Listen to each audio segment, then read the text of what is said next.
Earth has been officially admitted into the symbiotry of peaceful beings.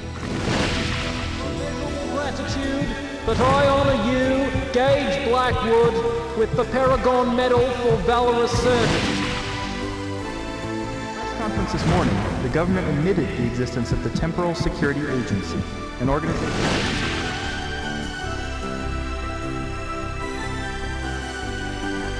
The arrest of Elliot Sinclair can be attributed to Agent 5, Gage Blackwood, who single-handedly defeated Sinclair's name.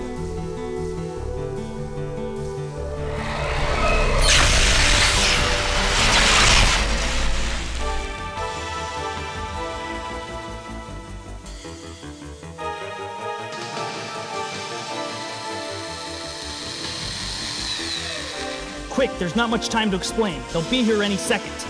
Yes, I am you. I've come from the future. We've been framed. Now, whatever you try to do not interfere with what's about to happen. The suit I'm going to transfer over to you will keep you close, so just stand still and watch. When it's all over, you'll be pulled 10 years forward in the future to my present. From there out, it's all up to you. Oh, and I've hidden more information inside of you. You'll figure out what I mean. Here comes the jumpsuit.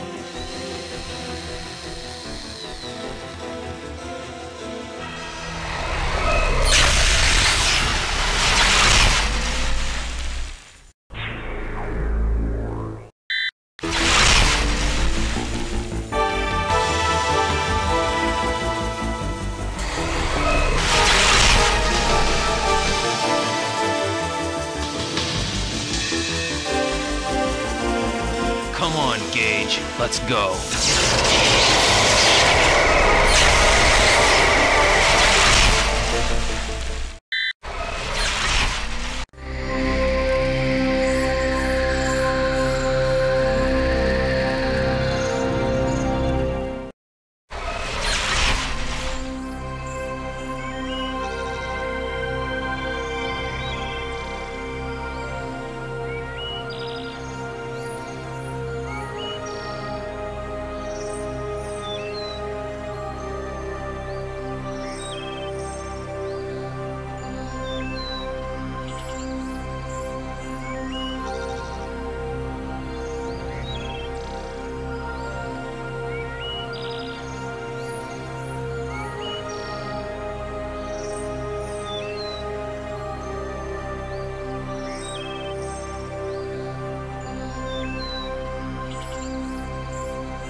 Since you're getting this message, I'm assuming everything went well. Now, before you do anything, you need to understand that the role of the TSA has changed in recent years. In addition to the security unit, there's now another team whose job it is to research history. That's the team I was on. That is, until someone altered history at 4 of my research mission locations. They weren't major changes, just enough to create temporal ripples. When another agent discovered the temporal ripples about a week ago, I was suspended and put on house arrest. Then they discovered some evidence, and by the next day I was already on trial. I had just about given up hope last night when it hit me. I'm being watched, but you can still prove that we're innocent. So I've decided to break house arrest and jump back in time to get your help. Right now I'm probably in jail. If they know where I am, they won't be looking for me. You'll be free to jump to any of my research mission locations to see what's going on. Now pay attention. This is important. Go to each of the 4 time zones and gather as many clues as you can find. Try and discover what's been changed and how. I've programmed the jumpsuit to auto-record any evidence you might find. Oh, and one more thing. I don't know if this has anything to do with what's going on, but I was at the TSA a couple weeks ago doing an unscheduled check of the security grid. I noticed something was wrong. It seems a couple of the feedback jumpers had gotten crossed. A good portion of the security grid was compromised for I don't know how long. Anyone with the right information could have gotten into or out of the TSA, the Pegasus warehouse, or any of the restricted areas without even being seen.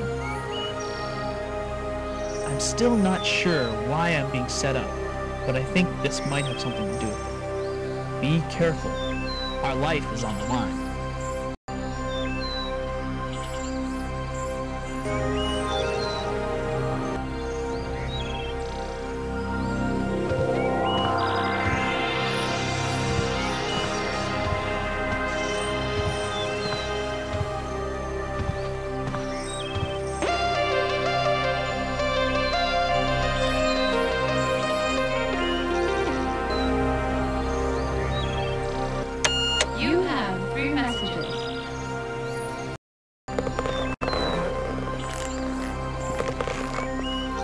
Mr. Blackwood, this is Mark Johnson from Interactive News Network.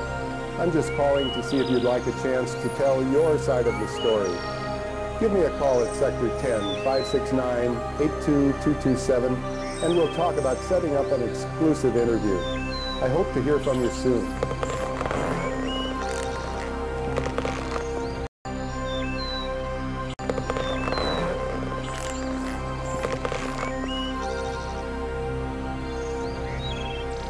Hey, Gage, how you doing? Listen, Oh, shoot, it's your day off. You're probably in Tahiti, as usual. Well, anyway, I was wondering if I could borrow your Environ system. The record button's busted on mine, and I haven't had a chance to get it fixed. And hey, you do me this one favor? I might be willing to forget all our bets. Remember? Grab ball last week? Thought you'd get away with it, huh? Not this time, pal. I beat you fair and square. So call me. I'm at home. Thanks. Bye.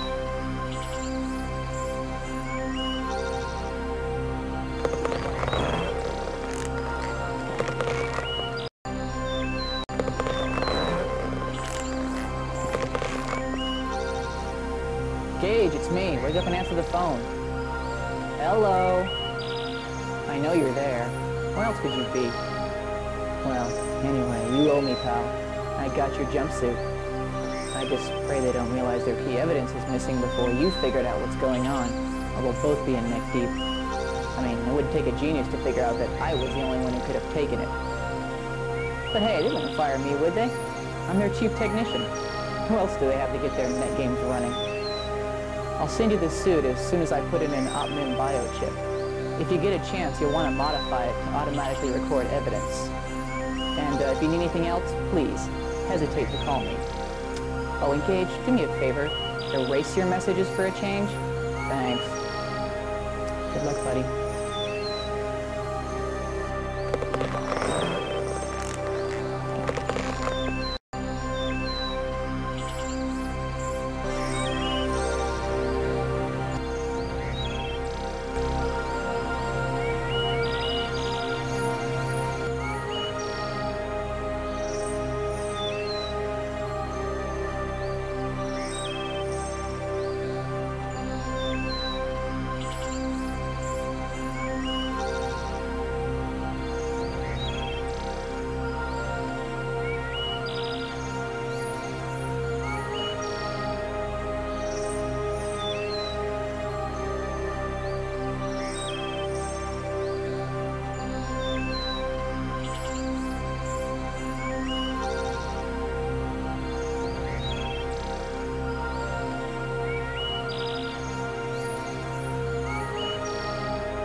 The soon-to-be-released Gino, A Fond Remembrance, is Volume 4 of G-Tech's Rock Through the Ages collection. Never before has there been a video collection that captures the many moods of Gino Andrews. You'll hear the melancholy Gino. So many songs about the rain. The rebellious Gino. Selling yourself, set a price to pay. When you're selling yourself, Yes, the carefree Gino. it's been my dream to be a traveler of sorts, to visit all kinds. And of course, the lovesick Gino. A song for her is all she wants from me. All of his chart-topping videos are here, brought back from the archives of the past and completely remastered in stunning 4D sound. In fact, Gino, A Fond Remembrance is the most complete collection of Gino's hits ever compiled on one EC. Call our toll-free ShopNet line now and receive a free sample from the upcoming EC that's bound to be an instant classic. Gino, A Fond Remembrance.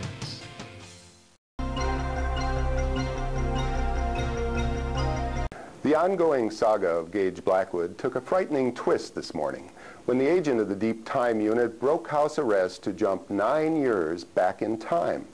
Fortunately, the illicit time jump was detected and he was immediately apprehended by Agent 8 of the Temporal Protectorate.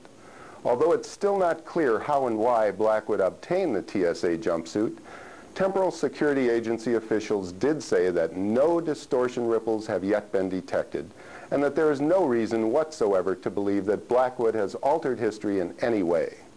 Our Lisa Long has a report from TSA Administrative Headquarters.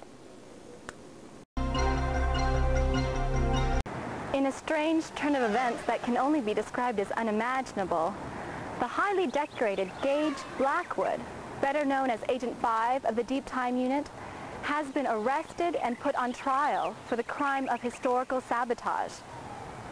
We apologize for the lack of trial footage, but because of the sensitive nature of the material being presented, no recording equipment has been allowed into the tribunal wing of the United Ministry Complex where the trial is being held. The drama unfolded 3 weeks ago when Agent 2 of the Temporal Protectorate discovered 4 distortion ripples while conducting an unscheduled historical scan. As it turned out, the dates of the ripples exactly coincided with times to which Agent 5 had been sent for research purposes.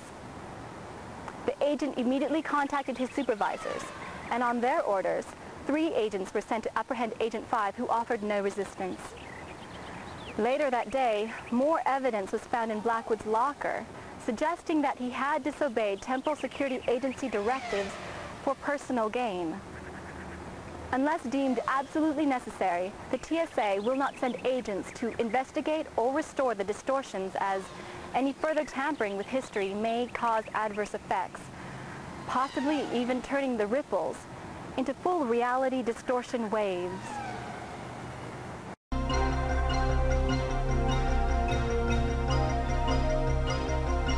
Prosecuting attorney Phil Stevens alleges that Agent 5 intentionally altered the past in 4 of the 10 time zones to which he had been sent for research purposes, his only apparent motive being personal gain.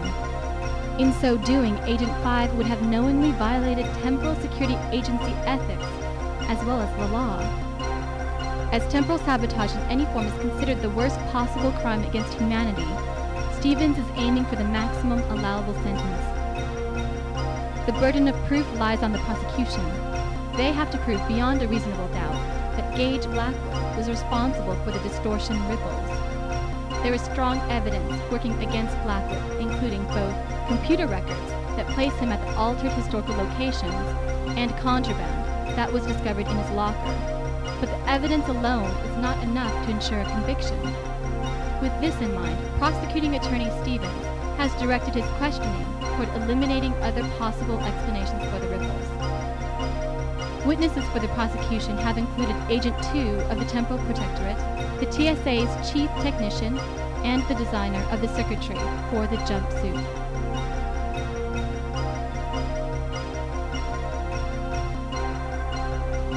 Prosecuting attorney Phil Stevens Prosecuting attorney, the burden of proof lies.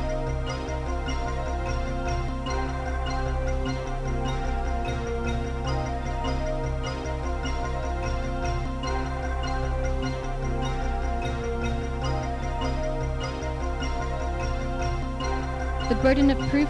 Prosecuting attorney Phil Stevens alleges that Agent 5 intentionally.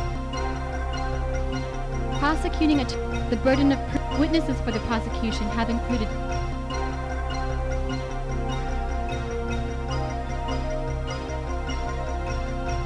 Witnesses for the prosecution have included Agent 2 of the Temporal. Witnesses for the prosecution.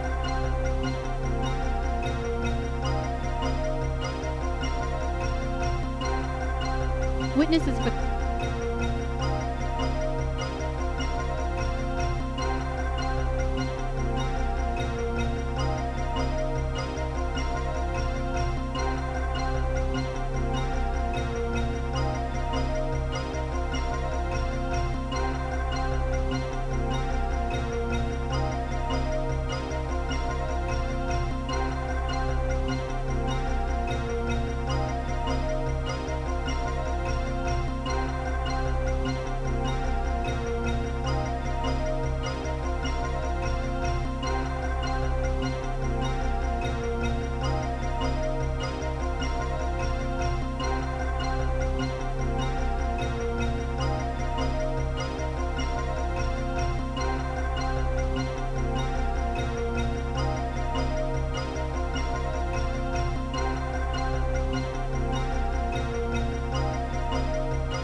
the absence of an alibi or any evidence proving Agent 5's innocence, defense attorney Sandra Gallagher will be setting out to show, through the testimony of character witnesses, that it is not likely Mr. Blackwood committed the crime. If the defense can elicit some doubt of Blackwood's guilt, he will go free. Witnesses for the defense will include Agent 3 of the Deep Time Unit, Agent 8 of the Temporal Protectorate, the Commissioner of the Temporal Security Agency, and Agent 5 himself. In the absence of the defense has not yet had the opportunity to present its case. However, we have contacted both the Chief Technician and Commissioner of the TSA to ask them their feelings on the arrest of Gage Blackwood. Neither Agent 3 of the Temporal Security Agency nor Mr. Blackwood could be reached for comment. With us now is William Doughton, the TSA Chief Technician. He joins us live from the Temporal Security Agency Administrative Headquarters. Thank you for joining us, Mr. Doughton.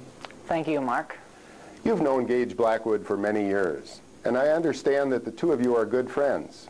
Do you think he's guilty? Absolutely not.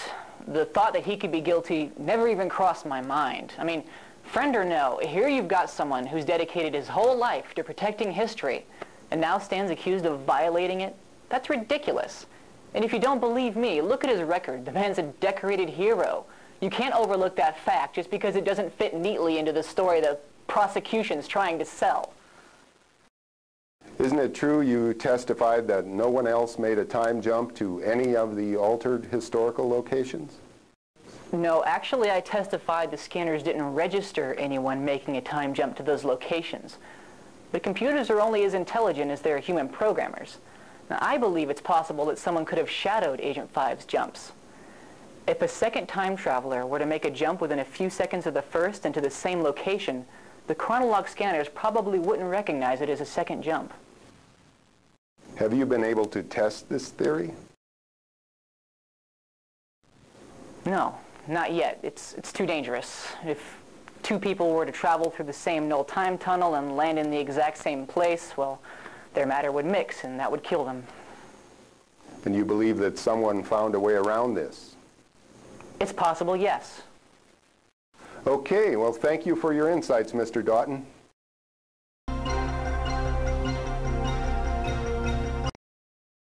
I have with me now Commissioner Jack Baldwin of the Temporal Security Agency, who's coming to us live from TSA Administrative Headquarters. Commissioner, thank you for joining us. Now, the first and most obvious question is, are you confident in your arrest of Gage Blackwood as the perpetrator of this crime? We had to arrest Agent 5 because of the evidence, not because we think he did it. There was an obvious transgression. Someone was responsible for it, so we arrested the person to whom the evidence pointed. Now it's up to the courts to determine whether or not he's guilty. So you believe he's innocent? Absolutely. I've known Gage ever since he joined the TSA. In fact, I'm the one who recruited him. Gage Blackwood is a member of an endangered species. Gage Blackwood is a hero. He has put his life on the line many times to prevent this exact thing from happening. There's absolutely no way he would have abused his position at the risk of a single life, let alone history as we know it. Now, it just doesn't make sense. Mr. Blackwood has been an agent for quite a while now, 13 years, I believe. Is it possible that the temptation just became too great for him to bear? No. Gage is as committed to his duty now as he was back when he apprehended Elliot Sinclair. He was, and he is, our finest agent. Okay, let's assume for a minute that he did do it. Knowing that he would be facing life imprisonment on Vega Thalon, do you feel that he would plead guilty? First of all, it's a moot point because he didn't do it. But, presuming he did, knowing Gage, I'd say he had a damn good reason. And he would have confessed immediately. He wouldn't have pretended innocence, not for 1 minute. Bottom line, Gage Blackwood is no criminal. Gage Blackwood is a hero. Okay, Commissioner, it looks like we're out of time. Thank you.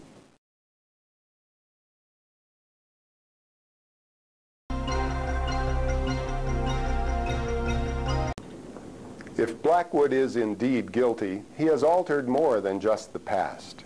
The future, too, will likely feel the results of his actions. The deep time unit will probably be discontinued before ever realizing its full potential. But there is an even greater issue at stake. That is whether the Temporal Security Agency itself is more of a risk than a safety measure. Many feel that it should be shut down and everything related to time travel destroyed. Others argue that the technology has already been invented, so there's nothing stopping it from being reinvented for the wrong reasons. So in their opinion, the Temporal Security Agency must remain operational to safeguard against future acts of historical sabotage.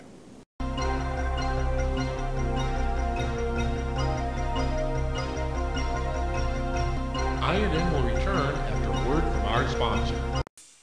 La peinture fraîche. Jote Latzande. Sasta Gorsht.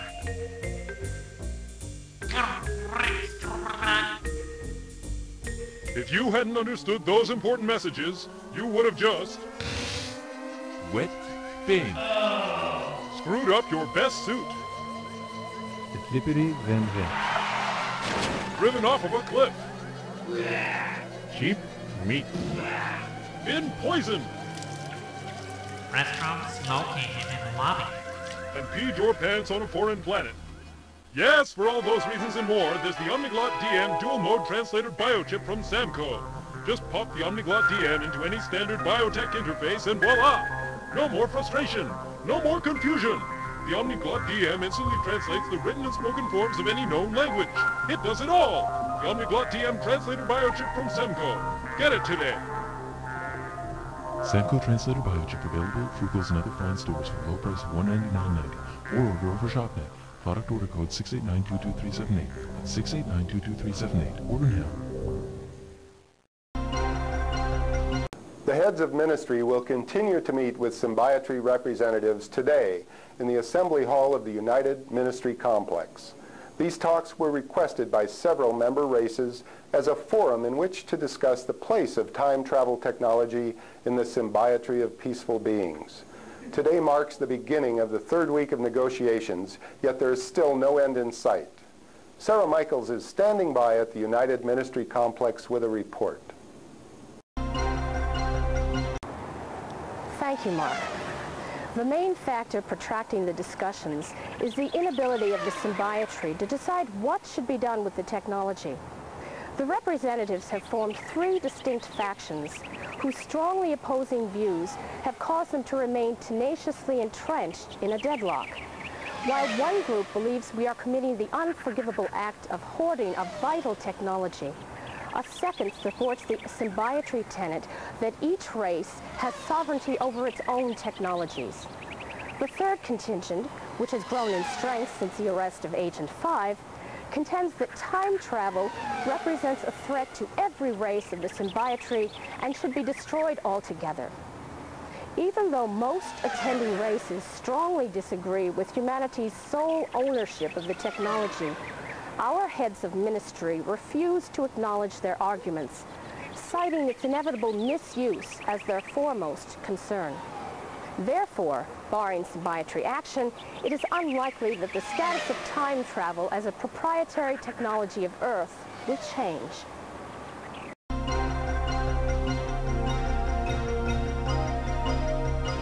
The opinion originally held by the majority of races represented at the talks is that time travel technology is an invaluable tool for self-discovery and, as such, should not be denied to any race. However, the Loksoni abandoned this position last week in favor of destroying the technology. Presumably, this sudden change of opinion was due in large part to the arrest of Agent 5, an unfortunate illustration of the danger of time travel.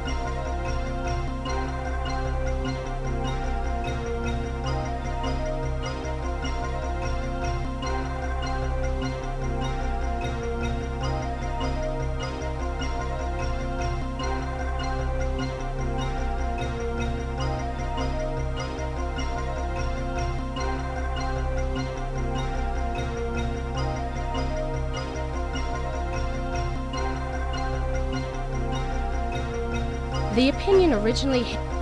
The Dorlun and Zang Trakar, on the other hand, have continued to cling tightly to their convictions. They're of the opinion that this technology is far too important to be buried because of paranoia. Time travel, the Zang Trakar argue, is like any other powerful tool. It represents a danger only if the user doesn't have the insight to take the proper precautions. And if care is taken, there should be no reason whatsoever to fear what should be the greatest advance the symbiotree has ever known.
The Dorlun and Zang Trakar.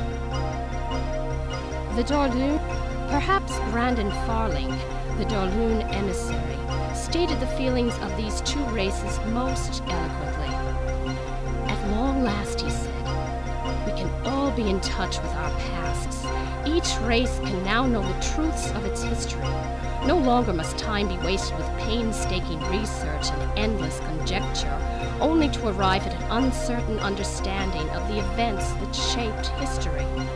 The answers, all the answers, lie within our reach if only we have the will to grasp for them. Despite being recently abandoned by the Kryn, two of humanity's staunchest supporters, the Sorolans and the Tsar, have continued to defend our right to autonomy over time travel technology. Like those that favor dismantling it, these two races would rather leave their past buried than risk losing it altogether. But unlike the others, the Sorolans and Tsar believe that humanity harbors a maturity beyond its years and can be entrusted with preserving the sanctity of history.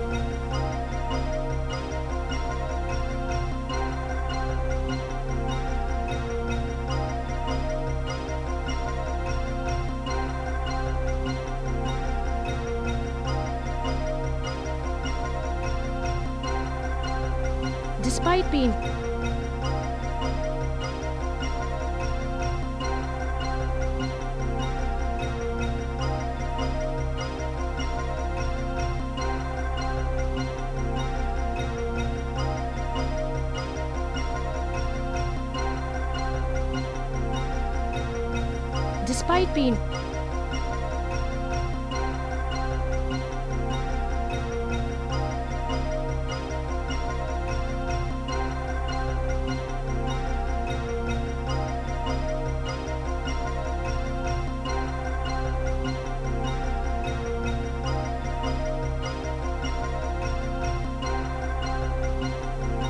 being recently abandoned by the Kryn. In fact, they suggest that our closeness to our violent past makes us even better suited to manage time travel, as the dire consequences of the misuse of technology still stain our racial memory. Unfortunately, theirs is a minority opinion. The prevailing response to this argument is that Earth's record with time travel speaks for itself. In just 10 years, there have already been incidents of deliberate historical sabotage, the latest of which allegedly involving an agent of the Temporal Security Agency. Our benefactors, however, dismiss the Elliott, Sinclair, and Gage Blackwood incidents as aberrant acts by disturbed individuals, rather than a weakness of humanity as a whole. And they ask, as a sign of good faith and trust in the newest member of the symbiotree, that the future of time travel technology be left to our discretion. The third viewpoint, which was originally held only by the Ulma, is that the existence of time travel technology represents a threat to the history of every race in the symbiotree. For this reason, these races feel that all existing time machines should be completely dismantled. Following the arrest of Agent 5, the Loxoni changed their allegiance from petitioning for the release of time travel technology to requesting its destruction.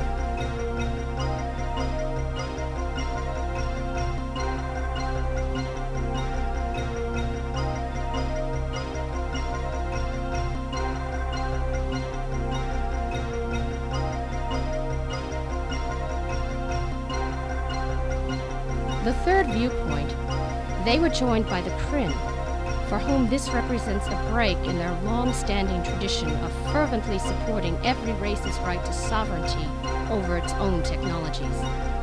The Loxoni now proclaim that if not destroyed, the technology must at the very least be put in the safekeeping of an elder race of the symbiotree. They cite security as their main concern.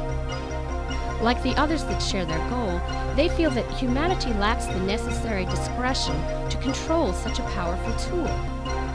As a side note, it should be mentioned that the Loxoni themselves are among the eldest races of the symbiotree. Despite the arguments made by the symbiotree envoys, the general opinion of the heads of ministry so far appears unswayed. Michael Rozhenko of the Northwest Asia Collective rebutted that the danger of time travel falling into the wrong hands and being used to change history, however slight, is still too great to even consider releasing the technology.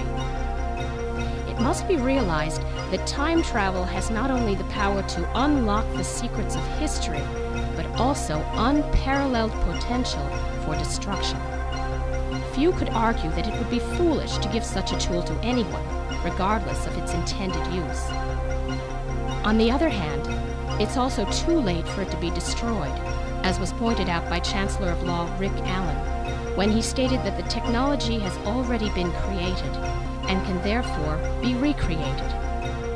Chancellor Allen emphasized his point by attesting that if all known time travel technology were destroyed and a new time machine built without government knowledge or approval, there would be no way to intervene in the actions of the illicit time traveler.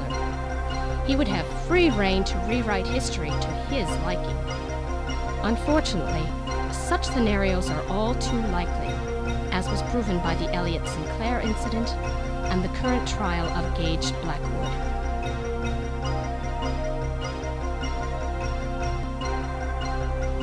INN will return after a word from our sponsor.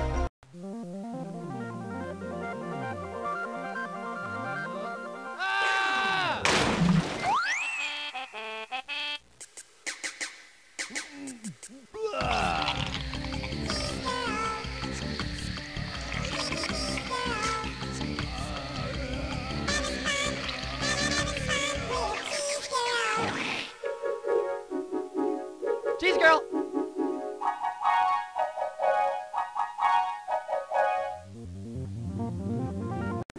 In a last-ditch effort to stay afloat, the Louvre Art Museum held an auction of unprecedented scale yesterday. The museum was forced to sell off many of its older collections to pay off creditors and to raise funds desperately needed for renovations to the facility. In a fervent display of support, the art community rallied around the historic landmark, showing that the museum itself is every bit as valuable an artifact as any of the works of art it contains. The auction was an astounding success, raising 138.5 billion credits, easily surpassing the 100 billion credit goal. This windfall was due in large part to one generous bidder who preferred to remain unidentified. Martin Walker is standing by with a live report from the Louvre. Thanks, Mark. I'm standing inside the historic Louvre Museum in Paris. Behind me sits one of the few pieces to survive yesterday's extensive art auction. Items up for auction included artifacts, and works of art from many of the Louvre's oldest collections, including the Da Vinci exhibit, the ancient Egyptian, and Toltec Mayan exhibits. 4 particular items were snapped up by a generous bidder who paid much more than the asking price. The bidder's identity is unknown, but it is assumed to be an art enthusiast who didn't want to see the Louvre shut down. There are rumors, however, that the buyer may actually have been acting on behalf of another race in the symbiotry, which, according to the Earth History Preservation Act of 2322, would be illegal. We're told an investigation may follow. Museum sources that I spoke to speculated that the revenue from the auction will be enough to keep the Louvre in operation for at least the next 5 years. However, they warned me that the price of admission may go up in order to help cover operating costs. A small price to pay for such a wealth of human history and culture. The Louvre's financial difficulties arose from a combination of rising maintenance costs, overspending, and lower than normal attendance. Several costly acquisitions in recent years sunk the museum into spiraling debt. When repairs to the facilities became unavoidable and visitor attendance fell, it became clear that a major influx of cash was needed to cure the museum's ills. In June, the decision was made to auction off several of its older exhibits. That decision paid off well yesterday.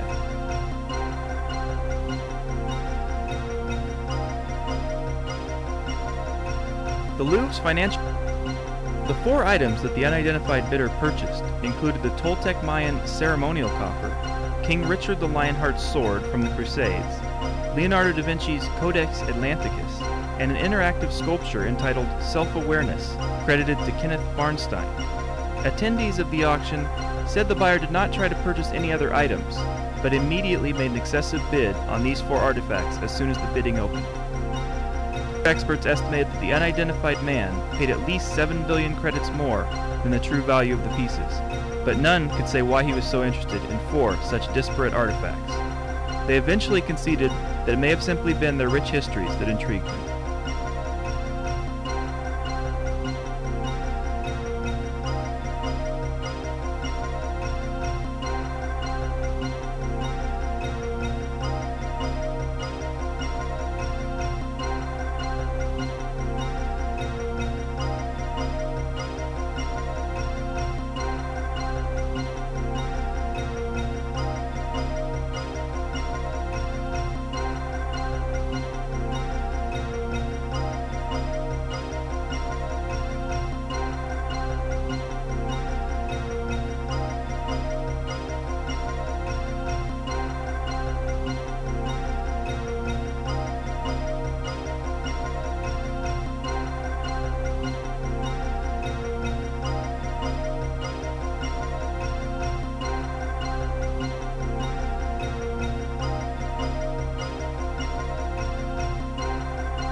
The events surrounding the arrest of Agent 5 bring back, for most, memories of the Elliot Sinclair incident.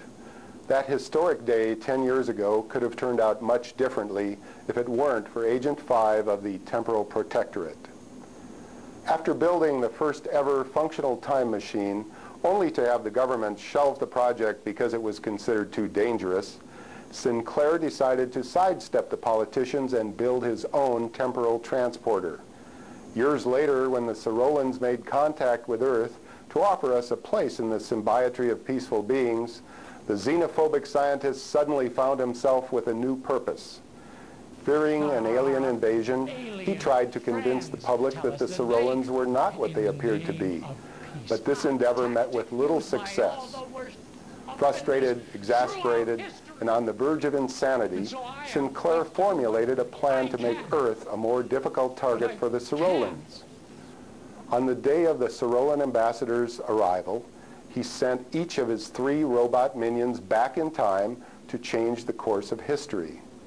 The first he sent to create a nuclear scare that would prevent world unification and prolong the Cold War. The second was to destroy the Morimoto Mars colony and make it look like the work of an alien race.